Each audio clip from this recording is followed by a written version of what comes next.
नमस्कार साथियों, हिंदी स्टेनो बढ़ोत वाले चैनल में आपका हार्दिक स्वागत है। आज की डिक्टेशन रामधारी गुप्ता खंड 1 से प्रतिलेखन संख्या 57 व 58 से 100 वर्ड पर मिनट की स्पीड से होगी। तो आइए शुरू करते हैं। डिक्टेशन शुरू होगी 5 सेकंड बाद।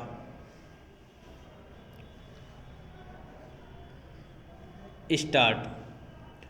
उपाध्यक्ष महोदय, मैं राष्ट्रपति महोदय के भाषण पर जो धन्यवाद प्रस्ताव है उसका समर्थन करने के लिए खड़ा हुआ हूँ। मुझे इस बात की खुशी है कि हमारी सरकार ने समाजवाद का केवल नारा ही नहीं लगाया है, बल्कि समाजवाद को मूर्त रूप देने के लिए कदम भी उठाने प्रारंभ कर दिए हैं। सबसे बड़ी बात तो यह है कि गरीबी हटाओ, गरीबी मिटाओ यह केवल आंदोलन ही नहीं रहा, बल्कि इसको कार्य रूप में परिणत करना भी आरंभ कर दिया गया है। इसके लिए मैं अपने प्रधानमंत्री को जितना भी धन्यवाद दूँ वह थोड़ा ही है। मुझे आपसे यह भी कहने का साहस हो रहा है कि सरकार ने इस समय हमारे पहाड़ी क्षेत्रों को पूर्ण राज्य का दर्जा दे दिया है। आज तक तो वे बिल्कुल पिछड़े हुए थे। मैं आपसे यह कहने का भी साहस कर रहा हूँ कि पहाड़ी और सीमा के क्षेत्रों को राज्य का अधिकार तो दे ही दिया गया है, उनको यह अवसर भी दिया गया है कि वे अपने पिछड़े हुए इलाके को उन्नत बनाने के लिए स्वयं प्रयत्न करें और अपने पैरों पर खड़े हो। लेकिन मुझे बड़े दुख के साथ आपके सामने यह कहना पड़ रहा है कि हमारे उत्तर प्रदेश के जो पहाड़ी ज़िले हैं वे आज भी बहुत ज़्यादा पिछड़े हुए हैं और उनको कोई देखने वाला नहीं है। मैं सरकार का ध्यान इस बात की ओर दिलाना चाहता हूँ कि कुछ दशक पहले इसी दिल्ली में पहाड़ी इलाकों के सैकड़ों भूमिहीन किसानों का एक बहुत बड़ा जुलूस निकला था और उन्हें हमारे राष्ट्रपति ने आश्वासन दिया कि उनकी भूमि समस्या हल करने के लिए वे उत्तर प्रदेश की सरकार को लिख रहे हैं। लेकिन आपको सुनकर आश्चर्य होगा कि कई वर्ष बीत गए हैं, किंतु एक चप्पा भूमि भी किसी भूमिहीन को आज तक नहीं दी गई है। हमारे भूमिहीन किसान कभी जेल में सड़ते हैं और कभी कहीं मारे फिरते हैं, लेकिन भूमि उन्हें नहीं मिली।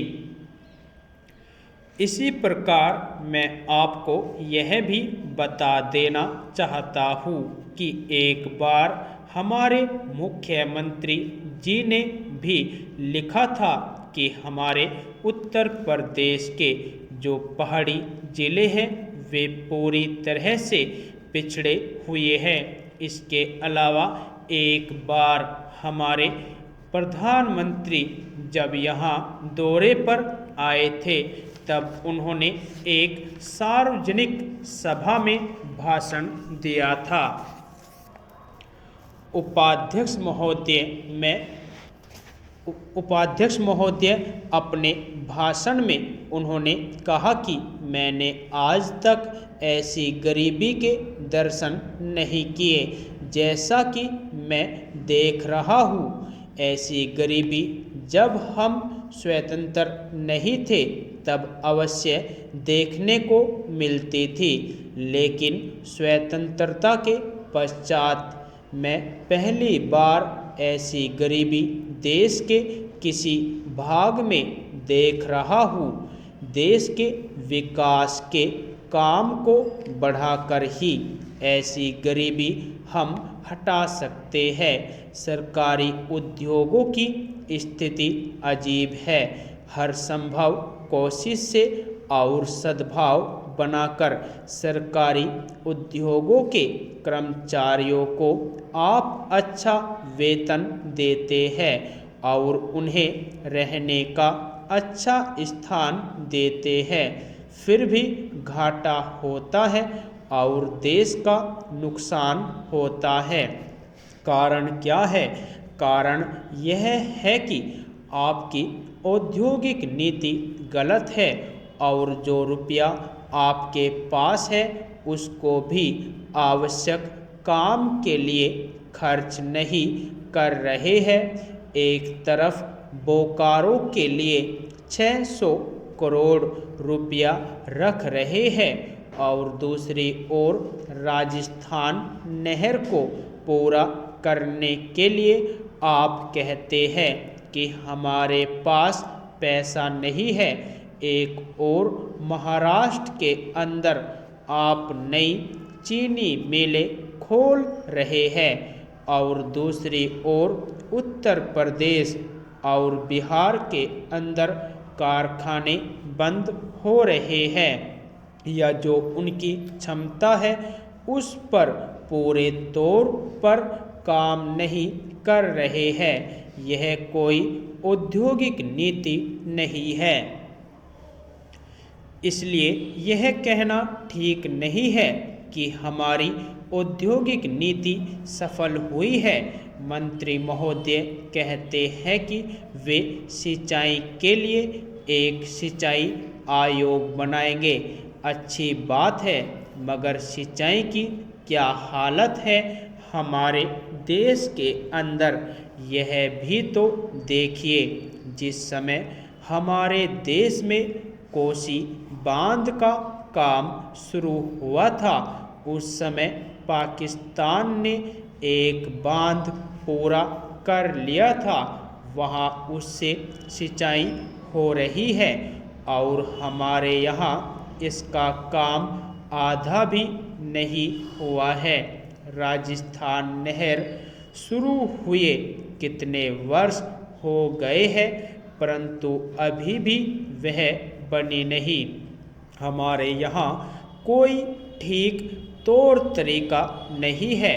मंत्रियों और सांसदों के मकानों के लिए करोड़ों रुपये निकल सकते हैं, मगर देश के उद्योग के लिए, देश के किसान और मजदूर के लिए जो रुपया चाहिए वह नहीं मिल सकता।